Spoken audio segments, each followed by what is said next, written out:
Hello, how you guys doing? Welcome to the Messy Sweet Spot. I am Gigi, and we have more talk to tell you guys about. The narrative surrounding Teairra Maury's career and its alleged sabotage by Beyonce, Jay-Z, and Rihanna is a complex web of music industry dynamics, personal relationships, and unverified rumors. Teairra Maury, born Teairra Maury Thomas on December 2, 1987, in Detroit, Michigan, emerged as a promising R&B talent when she was signed to Def Jam Recordings and Jay-Z's Rockefeller Records at the age of 16. Her debut album, Rockefeller Records Presents Teairra Maury 2005, peaked at number 5 on the Billboard 200, driven by the Billboard Hot 100 Top 40 single, Make Her Feel Good. Despite this early success, her career trajectory faltered, and she was dropped from the label in 2006, a pivotal moment that has fueled speculation about external interference in her career. The rumors, amplified by social media, gossip blogs, and industry anecdotes, suggest that Beyonce, Jay-Z, and Rihanna played roles in derailing Maury's career, with Beyonce allegedly favoring Rihanna over Maury, leading to a shift in label resources and attention. These claims, however, are mired in conjecture, conflicting accounts, and a lack of concrete evidence, requiring a critical examination of the events, motivations, and industry practices at play. Teairra Maury's early career was marked by significant promise. Signed by L.A. Reid, then head of Def Jam, and mentored by Jay-Z, Maury was positioned as a rising star in the R&B scene. Her debut album, produced with contributions from Jay-Z and Sean Garrett, showed commercial potential, with Make Her Feel Good reaching number 35 on the Billboard Hot 100 and number 9 on the R&B charts. Her second single, No Daddy, gained traction on MTV's Total Request Live, peaking at number 4, though her third single, Phone Booth, received minimal promotion and failed to make an impact. Maury's background, rooted in Detroit's musical heritage and influenced by Motown acts, Aaliyah, Monica, and Brandy, gave her a strong foundation. Her grandmother, a background singer for Aretha Franklin, further connected her to a legacy of musical excellence. Yet, despite this promising start, her career stalled after her departure from Rockefeller, leading to speculation about why a talented artist with label support failed to sustain her momentum. The central claim of sabotage revolves around a pivotal moment in 2005, when both Maury and Rihanna were signed to Def Jam. According to L.A. Reid's memoir, Sing to Me, My Story of Making Music, Finding Magic, and Searching for Who's Next 2016, Def Jam initially viewed Maury as the bigger star, investing more time, resources, and attention in her development. Rihanna, who had already scored a hit with Pon de Replay, was considered a secondary priority. However, during a label showcase attended by Beyonce and Jay-Z, Beyonce reportedly approached Reid and praised Rihanna, saying, "That Rihanna girl, she's a beast."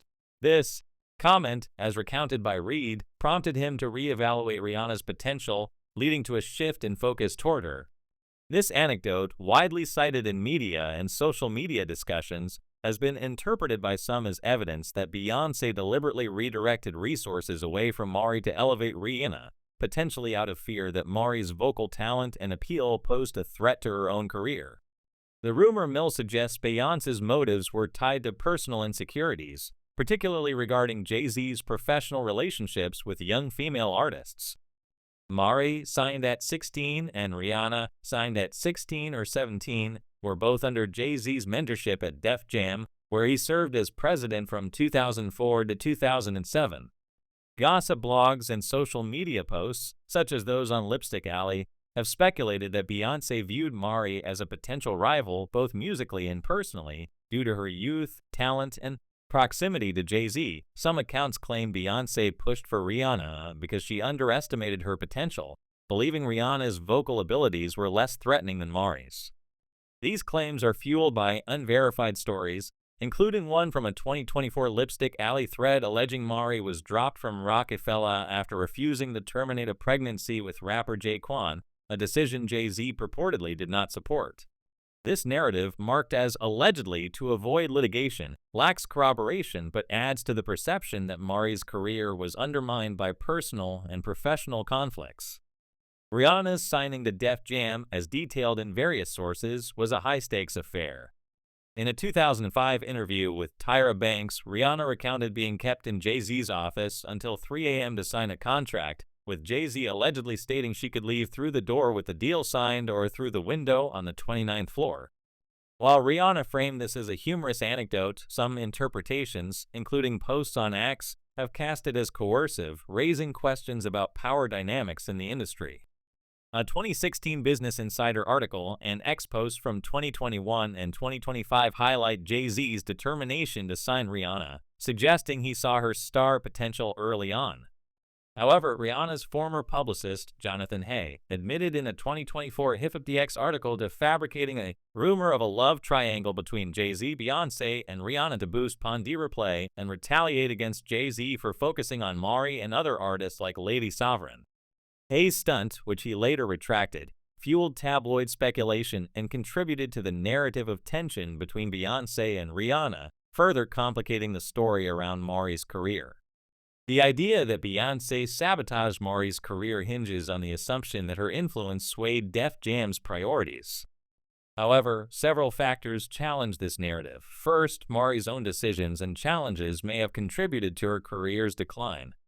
Sources, including Lipstick Alley and Reddit's Love and Hip Hop community, point to personal struggles, such as alleged substance abuse issues showcased on Love and Hip Hop Hollywood, and poor choices like prioritizing relationships over her career.